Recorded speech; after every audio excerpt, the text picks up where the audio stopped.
নমস্কার বন্ধুরা, তো কেমন আছেন সবাই? আশা করছি আপনারা প্রত্যেকে সুস্থ আছেন এবং আপনাদের বাগানের গাছগুলি খুবই ভালো আছে।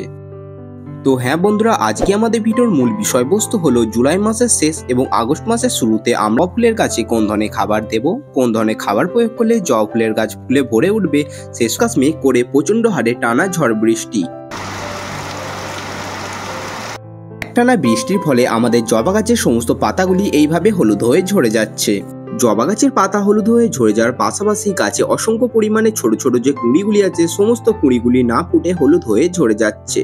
জবা গাছের কিভাবে পরিচর্যা করলে এবং কি খাবার দিলে জবা গাছে প্রচুর পরিমাণে ফুল আসতে শুরু করবে এবং গাছের স্বাস্থ্য ভালো থাকবে, সে সমস্ত কিছু আজকের এই ভিডিওটির মাধ্যমে আমি আপনাদেরকে তুলে ধরবো।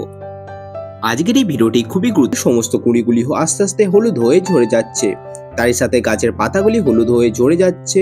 কি কারণে গাছের এই সমস্যাগুলি হচ্ছে এবং জুলাই মাস বা আগস্ট মাসের প্রথম দিকে এসে আমরা জবা গাছের কোন ধরনের পরিচর্যা করব, কি খাবার দেব, সে সমস্ত কিছু আজকের এই ভিডিওটির মাধ্যমে আমি আপনাদেরকে তুলে ধরবো। তো চলুন বন্ধুরা, কিভাবে আমরা এই জবা গাছের পরিচর্যা করব চলুন আমরা দেখে নিই। Tips number 1। এখন যেহেতু জুলাই মাসের শেষ এবং বর্ষাকালের শুরু, আপনার প্রত্যেক কটা জবা ফুলের গাছকে আপনাদেরকে রাখতে হবে খোলা আকাশের নিচে, যেখানে সরাসরি বৃষ্টি আপনার গাছে এসে পড়ে সেদিকে আপনাকে খেয়াল রাখতে হবে। একটি গাছে যেমন প্রচুর পরিমাণে ফল ফুল পেতে গেলে সূর্যের অবদান রয়েছে, তেমনি বৃষ্টির জলের অবদান রয়েছে অনস্বীকার্য। বৃষ্টির জলের মধ্যে রয়েছে প্রচুর পরিমাণে নাইট্রোজেন এবং অনুখাদ্য, যা আপনার গাছে প্রচুর ফুল আনতে শুরু করবে। বৃষ্টির জল যদি আপনার গাছে এসে পড়ে, গাছের দেখবেন গ্রোথ কত সুন্দর হয়, গাছ দ্রুত গতিতে বেড়ে উঠতে শুরু করবে।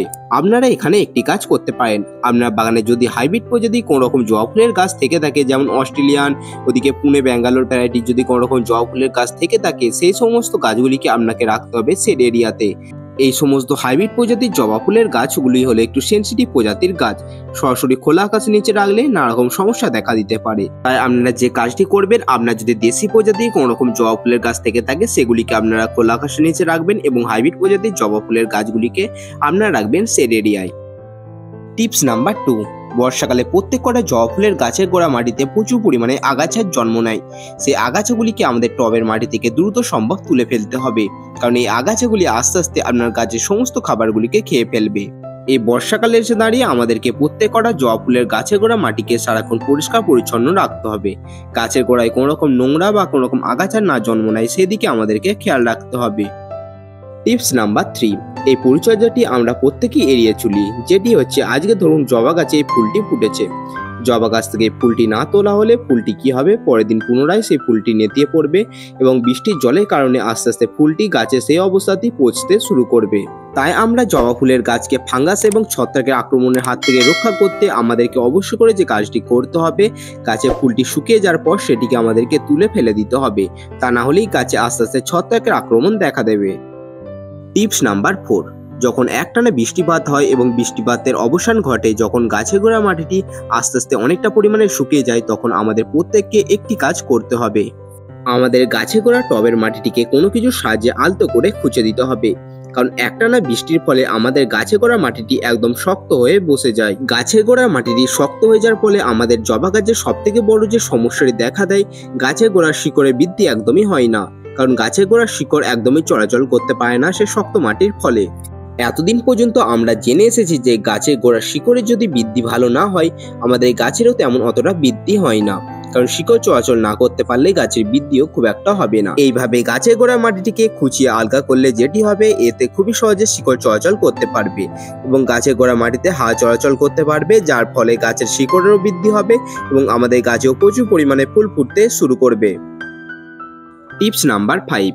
আপনাদের মধ্যে অধিকাংশ বন্ধুরাই কমেন্ট করে জানাচ্ছেন যে আমরা জবা ফুলের গাছের খুব ভালোভাবে পরিচর্যা করছি, খাবার প্রয়োগ করছি, তবুও গাছের খুব একটা গ্রোথ হচ্ছে না, তো আমরা এখন কি করব?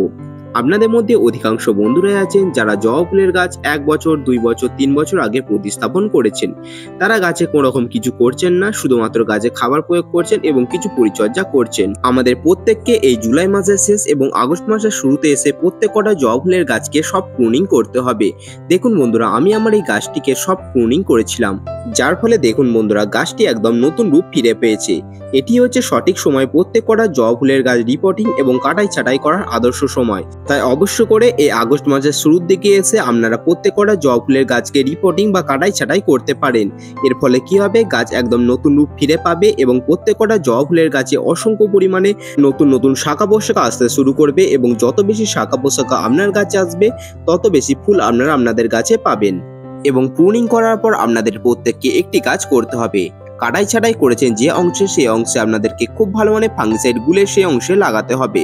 কাটা অংশে যদি আপনারা কোনো রকম কিছু না লাগান সেক্ষেত্রে কাটা অংশ আস্তে আস্তে শুকিয়ে যেতে শুরু করবে এবং সেই অংশে ডাইব্যাকে আক্রমণ দেখা দেবে। তাই অবশ্য করে কাটা অংশে খুব ভালো মানে ফাঙ্গিসাইড আপনাকে লাগাতে হবে। বর্তমানে এখন যখন তখন টানা ঝড় বৃষ্টি হচ্ছে। এই বর্ষাকাল বা বৃষ্টির সময় এসে দাঁড়িয়ে আমাদের প্রত্যেককে একটি কথা খেয়াল রাখতে হবে, কোনোভাবেই যাতে টবের মাটিতে কোনো রকম অতিরিক্ত পরিমাণে বৃষ্টির জল না এসে জমে সেদিকে আমাদের প্রত্যেককে খেয়াল রাখতে হবে। কোনোভাবেই যেন আমাদের টবের মাটি সারাক্ষণ কাদা কাদা না হয়ে থাকে সেদিকে আমাদেরকে খেয়াল রাখতে হবে। যদি টবের ড্রেনেজ হোলের মুখটি বন্ধ হয়ে থাকে তাহলে টবের মাটিতে যদি জল জমে সেক্ষেত্রে টবের জলটিকে আমাদেরকে ফেলে দিতে হবে। টবের মাটিতে যদি সারাক্ষণ জল জমে থাকে সেক্ষেত্রে সেই গাছটিকে আমাদেরকে রিপোর্টিং করতে হবে এবং রিপোর্টিং করার আগে অবশ্যই একটি কথা খেয়াল রাখতে হবে, প্রতিস্থাপনের সময় ড্রেনেজ হোলের মুখটিকে আমাদেরকে খুব ভালোভাবে তৈরি করতে হবে। কোনোভাবেই যাতে বৃষ্টির জল আমাদের টবে এসে না জমা হয় সেদিকে আমাদেরকে খেয়াল রাখতে হবে। যদি অতিরিক্ত বৃষ্টির কারণে আপনার টবের মাটি সারাক্ষণ কাদা কাদা বা টবে সারাক্ষণ জল জমে থাকে সেক্ষেত্রে গাছের গোড়ার শিকড় পচে যাওয়ার অনেকটা সম্ভাবনা বেড়ে যায়।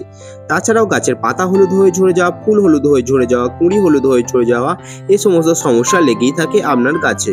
যদি এই বৃষ্টির ফলে গাছটি রিপোর্টিং করা সম্ভব না হয় সেক্ষেত্রে আপনারা একটি কাজ করতে পারেন, গাছটিকে আপনারা রাখতে পারেন একদম শেড এরিয়ায়। সরাসরি খোলা আকাশের নিচে রাখা যাবে না, সরাসরি খোলা আকাশের নিচে রাখলে সেক্ষেত্রে টবে জল জমা হবে এবং আপনার গাছটি মারা যাওয়ার সম্ভাবনা অনেকটা বেড়ে যাবে।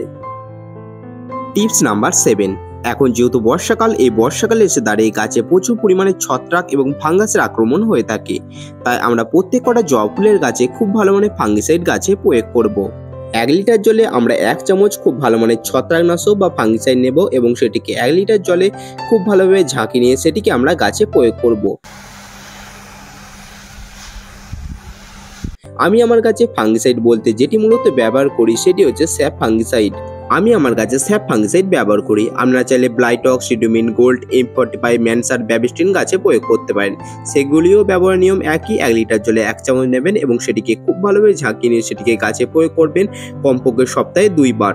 আপনারা যদি আপনাদের প্রত্যেকটা জবা ফুলের গাছে সপ্তাহে 2 বার করে ফাঙ্গিসাইড প্রয়োগ করেন গাছে কোনো রকম ফাঙ্গাস, ছত্রাক, গাছের কোনো রকম পচন বা কোনো রকম ডাইব্যাকে আক্রান্ত হওয়ার সম্ভাবনা থাকবে না।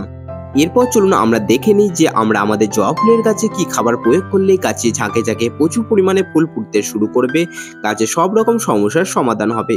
বিশেষ করে আপনাদের যাদের গাছের কুঁড়ি, পাতা, ফুল সমস্ত হলুদ হয়ে ঝরে যাচ্ছিল, গাছের কোনো রকম বৃদ্ধি হচ্ছিল না, তারা যদি গাছে এই খাবারটিকে প্রয়োগ করেন মাত্র 1 সপ্তাহের মধ্যে গাছে অসংখ্য নতুন গ্রোথ আসতে শুরু করবে, গাছে প্রচুর পরিমাণে ফুল ফুটতে শুরু করবে। এই যে উপাদানটিকে আপনারা দেখছেন এই উপাদানটির ব্যবহার সম্পর্কে না জেনে আমরা প্রতিদিন এই উপাদানটিকে ফেলে দিই। এই যে উপাদানটিকে আপনারা দেখছেন এটি কি বলুন তো? হ্যাঁ, ঠিকই ধরেছেন, এটি হচ্ছে চাল ধোয়া জল। এই চাল ধোয়া জলের মধ্যে আছে এমন এমন উপাদান যা আপনারা জানলে অবাক হবেন। এই চাল ধোয়া জলের মধ্যে আছে প্রচুর পরিমাণে পটাশিয়াম, নাইট্রোজেন এবং ফসফরাস, যা গাছে প্রচুর ফুল ও ফল আনতে শুরু করে। আপনারা যারা চাল ধোয়া জল প্রতিদিন ফেলে দেন না, এটিকে ফেলে দিয়ে আপনারা আপনাদের গাছে এটিকে ব্যবহার করতে পারেন। আপনারা চালটিকে প্রথমবার জল দিয়ে যে ধোন সেই জলটিকে আপনারা এখানে ব্যবহার করবেন। প্রথমবার চাল ধোয়া জলটিকে আপনারা নেবেন এবং সেটির সাথে সমপরিমাণ জল মিশিয়ে সেটিকে আপনারা গাছে প্রয়োগ করবেন কমপক্ষে কাঁচের গ্লাসের 1 গ্লাস। অবশ্য করে একটি কথা খেয়াল রাখতে হবে, যদি গাছের গোড়া মাটি শুকনো থাকে তাহলেই আমরা গাছের গোড়া মাটিতে এই চাল ধোয়া জল ব্যবহার করব।